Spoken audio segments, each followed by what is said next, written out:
충북제천 화재 참사가 발생한 지 닷새가 지난 오늘 여야 원내 지도부에 이어서 당 대표들이 참사 현장을 방문했습니다. 야당은 제천 참사에 대한 문재인 정부의 책임을 강하게 묻고 있습니다. 이런 가운데 연말 정치권에 다시 정계 개편의 바람이 휘몰아치고 있습니다. 국민의당 안철수 대표, 바른정당과의 통합 추진을 선언하면서 또다시 중도 통합 이슈를 재점화했는데요. 전국 현황 자세히 짚어보겠습니다. 차재원 부산가톨릭대 교수, 김광덕 전 한국일보 정치부장과 함께하겠습니다. 안녕하십니까? 안녕하십니까? 자, 먼저 제천 화재 참사 내용부터 짚어보도록 하겠습니다. 정치인들이 참사 현장에 계속해서 이제 발길을 가고 있는데요. 오늘은 여야 당대표가 지금 현장을 찾았죠? 네, 그렇죠. 네. 오늘은 그 더불어민주당의 추미애 대표와 한국당의 홍준표 대표가 현장을 찾았습니다. 네. 그래서 찾았고 그다음에 처음에 문재인 대통령에 이어서 이낙연 총리도 찾았고요.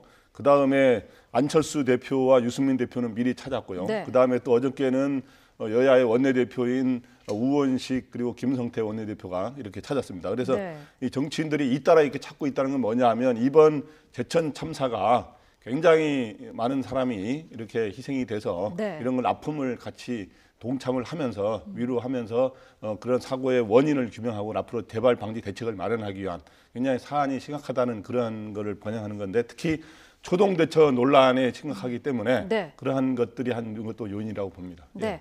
말씀하신 것처럼 어제는 이낙연 국무총리를 비롯해서 여야 원내대표들이 참사 현장을 방문을 했는데요. 직접 화면 보도록 하겠습니다. 정부의 잘못이건 민간의 잘못이건 간에 잘못은 잘못대로 규명을 해서 책임을 물어야 할 것입니다. 사우나 사람이 제일 많을 텐데 거기가 지금 뭐 아우성인데 그 유리를 어떻게 안 깰 수가 있냐 그런 지적들이 많아요. 대통령도 계속 우리 국민들에게 립 서비스만 해서는 안 되는 것입니다. 초동대처 잘못해서 그 많은 지금 현재 국민들이 생명을 잃고 있는데 언제까지 맨날 개선만 하겠다고 하는 겁니까? 네, 여야가 모두 소방 안전 시스템 개선은 강조하고 있습니다. 그런데 자유한국당 같은 경우에는 이번 참사에 문재인 정부의 책임이 강하다라는 의견을 피력하고 있죠. 뭐 두 가지 이유가 아니겠습니까? 일단 정권을 담당하고 있는 집권 세력의 입장에서 대규모 참사가 난 부분에 대해서 네. 과연 이 지금 제대로 초동 조치부터 시작해서 뭐 그동안의 그 재난 대책에 대한 것을 제대로 해왔느냐를 묻는 것이고요. 또 네. 무엇보다도 문재인 정부가 그 2014년 세월호 사건의 참사로 인해서 거기에 대한 국민적 반발이 결국 촛불로 타올랐고 그러한 것에 상당히 혜택을 입어서 집권한 정권이기 때문에 네. 무엇보다도 이 지금 재난 사고에 대해서는 상당히 대처를 잘 해야 되는 것이 아니냐 네. 그런 측면에서 아마 두 가지 관점에서 아마 야당 입장에서는 강하게 책임을 묻는 것 같습니다. 네. 오늘 뭐 홍준표 대표가 제천 참사 현장을 찾아서도 그 이야기를 했는데요. 일단 초동 단계에서의 그 현장 지휘 책임자의 책임이 크다고 이야기를 했고요. 또 하나는 이 연말에 소방 점검을 제대로 하지 않았을 것이다. 이러한 부분들이 그러니까 연말에 되면 항상 연말 연시가 되면 대규모 그 대형 참사가 많이 일어나는데 이러한 부분들을 미리 지금 이렇게 예측해서 예방하지 못한 정권의 입장에서 본다고 한다면 이 정권이 과연 정권을 그러니까 지금 국가를 운영할 능력이 되느냐는 식으로 네. 강하게 오늘 비판을 했습니다. 네. 자, 자유한국당의 장제원 수석 대변인은 이와 관련해서 뼈 있는 그런 언급을 했는데요. 지금 정부 당국이 할 일은 우는 것도 아니고 아부하는 것도 아니다라고 이제 운을 띄우면서 사실 이 세월호 참사의 책임을 물으면서 집권한 정권이 문재인 정권인데 제천 대참사를 이렇게 만들었다는 게 말이 되느냐라는 지적을 했어요. 예, 야권이 이렇게 문제를 제기하고 비판을 하는 것은 충분히 할 수 있다고 봅니다. 그런데 네. 좀 장제원 대변인의 이러한 거를 보면 좀 과도한 비판인 측면은 있어요. 보니까 네. 왜 그러냐면 청와대 대변인이 대통령의 이러한 분위기를 전하면서 대통령이 그 제천에 갔다 오는 길에 그 숨소리에 그 울먹거리는 게 묻어났다 뭐 이런 식으로 이야기를 하니까 네. 숨소리까지 이야기를 이렇게 하느냐 이렇게 하면서 뭐 이승만 방기 그 뭐 이후로 최고의 아부다라고 했는데 네. 최고의 아부라고 하는 건 제가 보기에 좀 과장된 표현인 것 같고요. 근데 이제 문제 제기를 할 수 있는데 이제 한국당이 이제 이거를 이제 여당은 이제 정치 공세라고 그러고 있는데 제가 보기에는 여야가 이렇게 정치적 공방을 벌일 게 아니라 네. 그다음 국회에 계류돼 있는 국회 차원에서 할 그 입법 보완 작업들이 있거든요. 네. 예를 들어서 소방차가 갈 때 길을 터주도록 하는 법안이라든가 소방 장비를 현대화하는 이런 법안이라든가 이런 것들이 다 이제 지금 현재 이 계류돼 있는데 이런 것들을 여야가 합심해가지고 제대로 국회가 할 일은 하고 네. 그리고 정부에 대해서 이번에 초동 대처에 분명히 문제가 있었습니다. 이제 이런 것들을 다시는 세월호 같은 참사 이후에 그러한 것들이 잘못된 이런 관행이라든가 이런 것들이 있어서는 안 된다라고 하는 것을 강조하는 이런 식으로 이제 나가는 게 바람직하다고 봅니다. 제가. 네, 소방 안전 시스템을 개선하는 게 시급하다라는 점은 여야가 같이 의견을 네. 같이 하고 있는 부분인데 말씀하신 것처럼 지금 각종 소방법원이 국회에 계류돼 있는 상태 아닙니까? 그렇죠. 이번 뭐 제천 참사에서도 문제가 됐던 것이 소방차가 출동을 했는데 진입을 못했다는 거죠. 불법 주차 차량들 때문에 바로 이러한 문제를 개선하기 위해서 이 지금 그 해양수산부 장관을 맡고 있는 지금 현역 국회의원이기도 하죠. 김영춘 의원이 지난 3월달에 소방차가 긴급 출동했을 때 주차 구역을 확보할 수 있는 법안을 내놨다는 것이죠. 네. 도로교통법을 내놨는데 이것이 아직까지 지금 제대로 처리되지 못했고요. 그리고 지금 조홍천 의원도 비슷한 이야기를 했습니다. 일정 규모의 공동주택에는 소방차가 반드시 그러니까 지금 그 주차할 수 있는 공간을 확보하는 이런 소방법도 기본법을 지금 제출해놓은 상태고요. 네. 김성훈 의원 같은 경우는 소방 장비를 지금 지역 시도별로 상당히 소방 장비와 인력에 상당히 차별이 생긴다. 이러한 네. 부분들에 대해서 편차를 조정할 수 있도록 국가가 지금 예산을 들여서 지원할 수 있는 법안도 만들어놨다는 것이죠. 그런 네. 여러 가지 법들이 많이 지금 이 국회에 계류되어 있음에도 불구하고 항상 재난이 일어나면 여야가 합심해서 뭐 제도적 개선을 이야기하지만 일단 이것이 조금 잊혀져 버리면 네. 이걸 실질적으로 입법하는데 상당히 등하시하는 이러한 그 고질적인 행태는 이번엔 반드시 바로 잡아야 되지 않을까 하는 생각이 듭니다. 네. 자, 계류 중인 소방법과 관련한 내용 하루빨리 좀 진행이 됐으면 좋겠습니다. 자, 다른 내용으로 좀 넘어가 보도록 하겠습니다. 일부 언론에서 청와대가 탄저균 백신을 구매해서 접종했다. 이런 보도가 나오면서 논란이 커졌는데요. 일단 청와대는 접종을 했다라는 부분은 허위 보도다라는 입장을 밝혔고 구매를 한 부분은 인정을 했어요. 네, 그렇죠.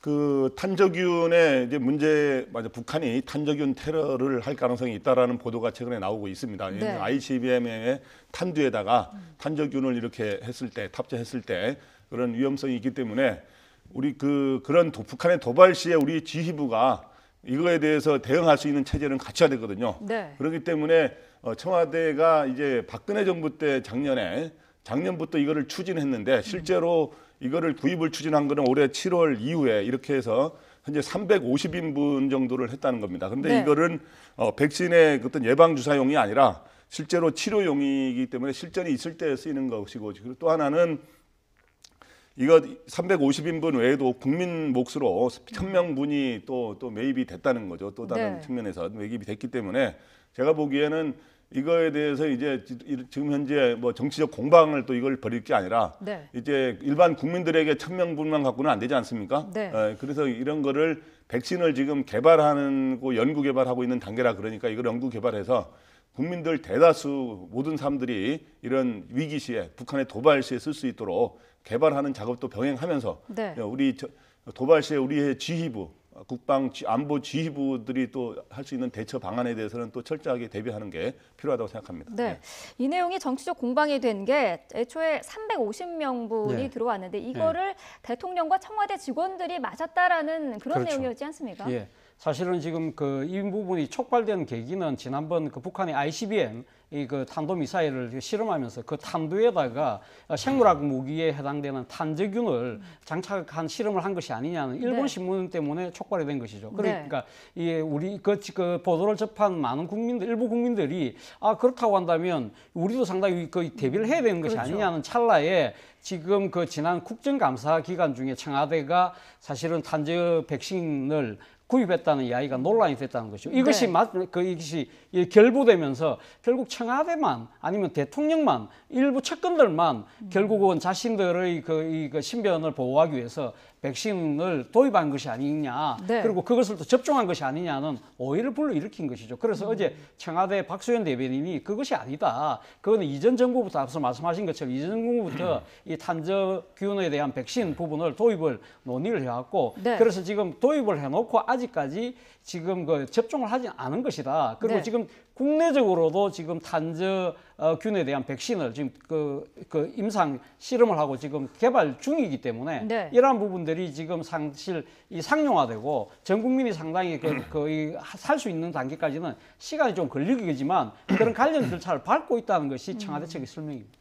네, 박수현 대변인은 앞서서 보여드린 것처럼 이게 치료 목적으로 백신을 구입한 것이다라고 네. 밝혔는데 탄저균 백신 개발도 우리나라에서도 지금 진행 중에 있는 거 아닙니까? 네, 진행 중입니다. 네. 그래서 이 탄저균이 그 전에 이제 주한 미군에서 이 탄저균을 도입했다고 해서 논란이 된 적이 있는데 그 당시 이후로 계속 우리 정부에서도 이런 만일의 사태에 대비해서 이런 백신을 개발하는 작업을 하고 있고 네. 현재 국민용으로 이제 1,000명분이 도입되지 않았습니까? 이런 네네. 것들도 이런 걸 이용해서 다시 연구 개발을 해가지고 이게 상용화할 수 있도록 이렇게 연구 개발 중에 있다는 게 지금 관계자들의 얘기입니다. 네. 예. 자, 지금 백신 개발은 어느 정도 수준인지는 모르겠습니다만 우리 정부에서도 지금 연구 중에 있는 것이고 치료 목적으로 이번에 도입이 됐다는 건데 치료용과 백신용은 다른 겁니까? 아마 다른 것 같습니다. 그러니까 지금 그러니까 백신이 있으면 네. 항바이러스제, 그러니까 탄저균에 노출됐을 때 항바이러스제하고 같이 합치면 네. 치료 효과가 한 3배 정도까지 증가된다고 그래요. 네. 그렇기 때문에 지금 그 백신으로 예방도 할 수 있지만 일단은 치료 목적도 두 개가 다 동시에 다 가능한 네. 그런 상황인 것 같습니다. 그렇기 때문에 지금 그 청와대에서 이야기하는 것은 일단은 치료용보다 그러니까 그 예방용이 아니라 네. 항바이러스를 같이 이용해서 그 탄저균에 노출될 때 그걸 갖다가 치료의 그 효과를 정대시키기 위해서 지금 네. 구입했다는 것이 청와대 측의 설명입니다. 네, 청와대 국민청원 게시판에는 지금 우리 국민들도 탄저균 백신을 이용하게 해달라 이런 청원의 글이 계속해서 올라오고 있는데 네. 근데 지금 현재 도입된 것이 지금 1,000명분밖에 안 되기 그렇죠. 때문에 일반 국민들 같은 경우 1,000명분밖에 안 되고 그래서 1,000명분은 또 이 일반 국민용은 청와대에서 보관하고 있는 것이 아니라 따로 질병관리본부에서 지금 그 보관을 하고 있다고 하거든요. 네. 그런데 지금 문제가 앞서도 말씀드렸지만 이 지금 사실은 그 탄저균 한 100kg 정도가 이 대도시에 살포되면 거의 100만 명 정도가 살상이 된다고 합니다. 그게 상당히 큰 위협이지 않습니까? 그렇다고 한다면 아마 지금 그 관계 당국에서 지금 탄저균에 대한 백신을 개발하고 있다고 하니까 그 일정을 좀 더 박차를 가하는 것도 필요하지 않을까 생각이 듭니다. 네. 알겠습니다. 자, 국민의당 얘기를 좀 해보도록 하겠습니다. 국민의당으로서는 이번 주가 굉장히 중요한 한 주가 될 텐데요. 자, 전당원 투표가 내일 모레 27일부터 이제 나흘간 진행이 되는데 네. 지금 당내 분위기가 굉장히 어수선한 것 같아요. 네, 그렇죠. 이제 원래 이제 국민의당은 전당원 투표를 하기로 결정했기 때문에 내일부터 이제 ARS 투표와 그다음 온라인 투표를 병행해가지고 31일 날 그 결과를 발표해서 내달에는 그 결과에 따라서 통합 작업에 박차를 가겠다는 입장인데 네. 통합을 하려고 하는 안철수 대표 측에서는 지금 현재 여러 가지 기자회견이라든가 이런 걸 통해서 그다음에 계속 통합의 필요성을 역설하는 걸로 하는데 반대파들은 지금 현재 보이콧 이걸 전당원 투표를 보이콧하는 작업을 함으로 인해서 네. 이걸 이 전당원 투표의 명분을 약화시키고 법률적인 논란의 소지를 만들려고 하고 있습니다. 그래서 네. 예를 들어서 통합 반대파들은 30% 이하면 이게 이제 당원 투표가 무효가 될 수 있다라고 주장하면서 예를 들어서 법적 소송을 할 가능성도 있는데 네. 근데 30% 이하가 과연 무효냐 이거에 대해서는 나름대로 당규 규정을 하는데 그거는 이거는 뭐 어떤 정치적 법적인 결정을 하는 기관이 아니라 이걸 통해서 전당대회에서 최종 결정을 하거든요. 네. 그렇기 때문에 이게 어떤 무슨 30%냐 아니냐 하는 거는 결정적인 변수가 될 거로 보이지는 않습니다. 지금. 네. 3분의 1이라는 그 규칙이 지금 논란이 되고 있습니다. 이 부분이 당규에 있는 내용이다라는 게 통합 반대파가 주목하고 있는 부분인데 그렇죠. 통합 반대파에서는 이와 관련해서 지금 소송까지 불사하겠다는 입장이잖아요. 앞서 뭐 그 리포터에 나왔습니다만 오늘 법원에다 가처분 신청을 했다는 거 아닙니까? 네. 벌써 지금 그 조치를 시작했는데 왜냐하면 가처분 신청은 본안이 진행되는 것이 27일이니까 사실은 내일 하루밖에 없거든요. 그렇죠. 그러니까 그 법원에서 빨리 가처분 신청을 받아들인다고 하는 27일부터 시행하는 이 전당 투표를 수도할 수 있다는 거 아니겠습니까? 그렇기 네. 때문에 아마 반대 측에서는 상당히 빨리 페이스를 이 지금 그 재촉을 해서 법원에다가 지금 조속하게 가처분 신청을 지금 넣은 것으로 봅니다만 내일 법원의 판단이 어떻게 될지 모르겠습니다만 일단은 지금 반대파 입장에서는 지금 그 당규 25조에 의하면 당의 중요한 현안을 결정한 당원 투표는 이 전체 당원의 3분의 1을 지금 충족해야 된다는 조항이 있다는 겁니다. 그런데 네. 지금 찬성하는 파에서는 뭐라고 이야기하냐면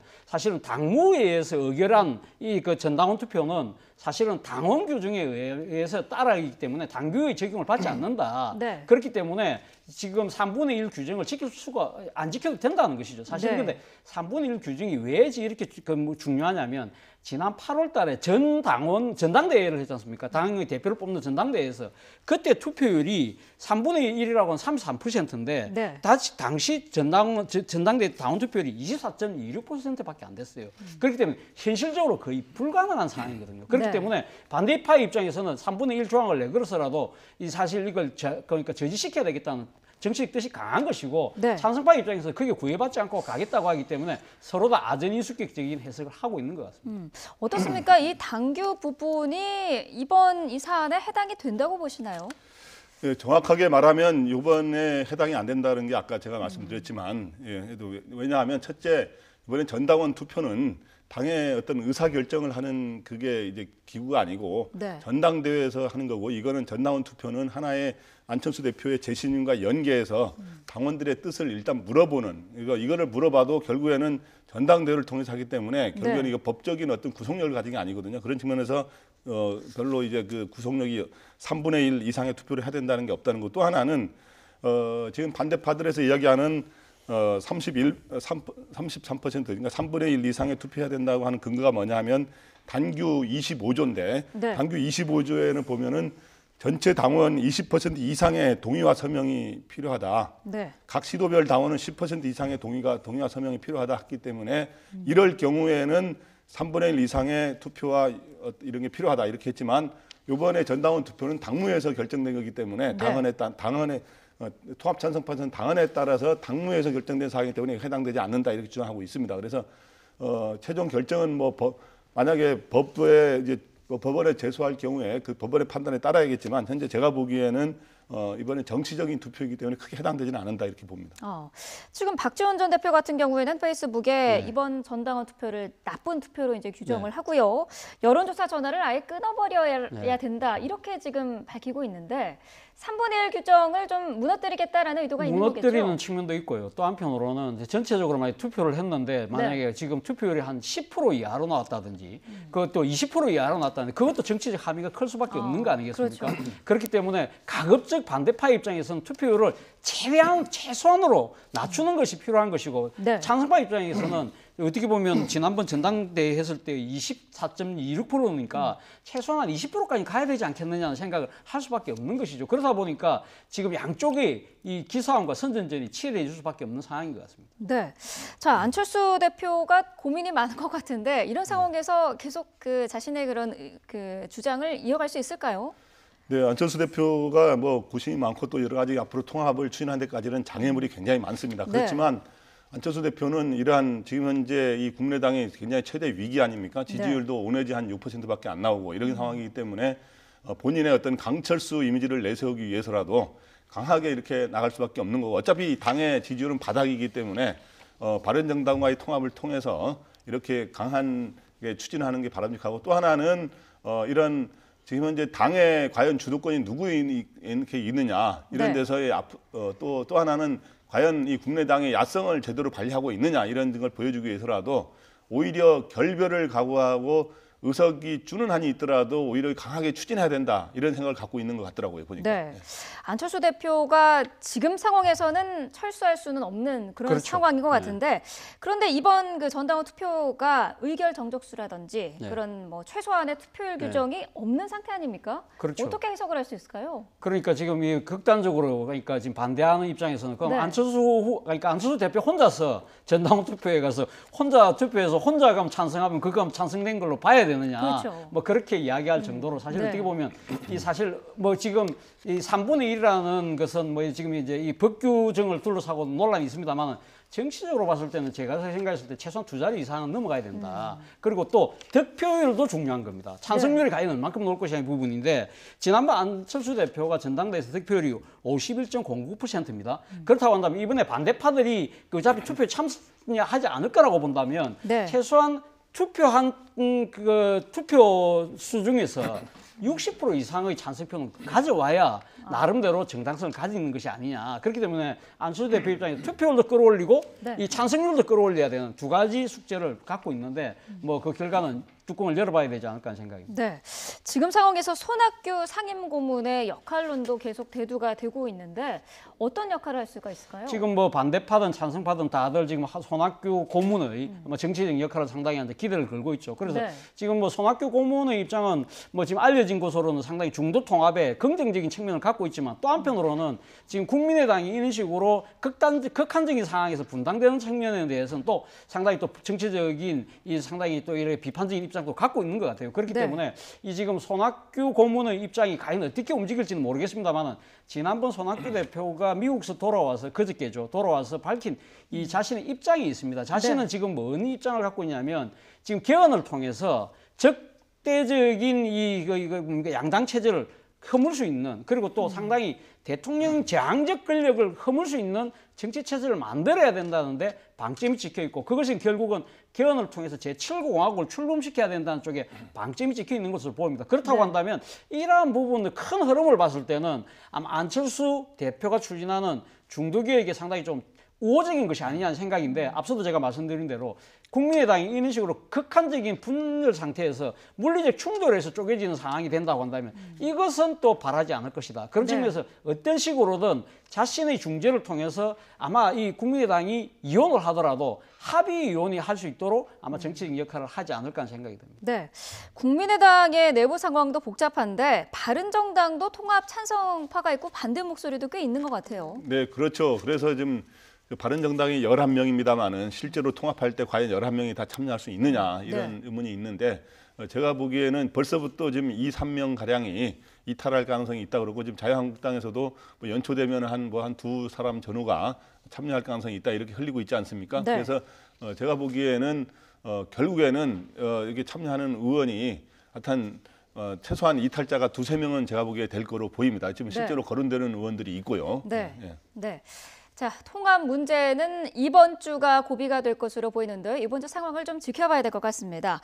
자, 안희정 충남지사가 내년 지방선거에서 3선에 도전하지 않겠다라고 밝혔습니다. 먼저 안희정 지사 이야기 듣고 오겠습니다.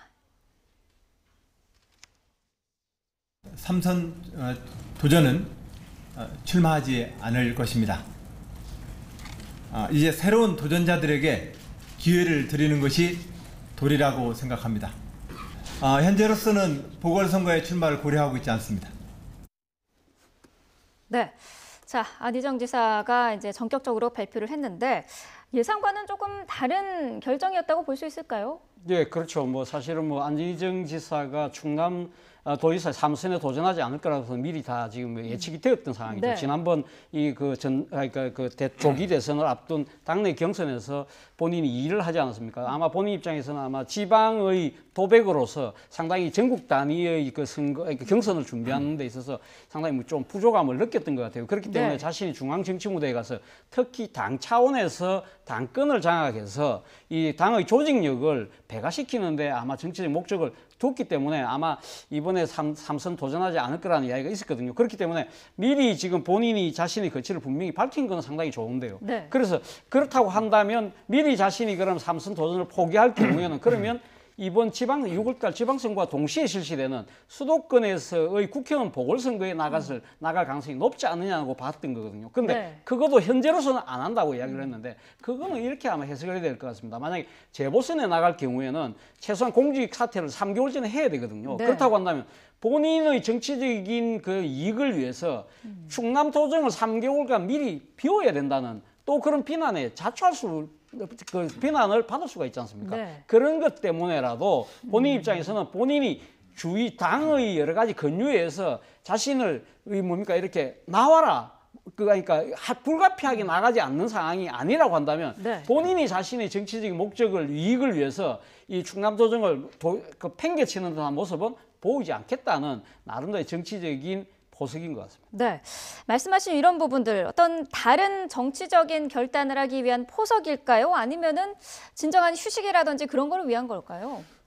당연히 다른 결단을 위한 포석으로 봐야죠. 이제 네. 안희정 지사의 목적은 분명합니다. 차기 대권에 도전해서 그걸 이제 승리하는 게 본인의 목적 아니겠습니까? 지난번에 당내 경선에서 2위를 했으니까. 그러면 그거에 모든 게 맞춰서 스케줄이 짜여지는데 네. 본인은 일단 이번에 지사에 나가지 않겠다고 한 거는 네. 지사에서 3선을 하고 그러면은 그 대부분 우리 우스갯소리로 대통령의 길에서 멀어진다는 얘기가 많습니다. 뭐 이렇게 박원순 시장이 들으면은 기분이 안 좋을 수 있겠지만 오히려 이명박 시장은 한 번 하고 되지 않았습니까? 원래 2번, 3번 한 사람들이 대통령에 도전한 사람은 별로 없어요. 오히려 대부분 한 번 하고. 근데 이제 그런 거 있고 또 하나는 그래서 결국에는 그 중간 포석으로 네. 국회의원 재보선도 현재로서는 검토하고 있지 않다 그랬으니까 그거는 네. 현재는 검토하지 않고 있어 이번에는 안 나간다는 말이거든요.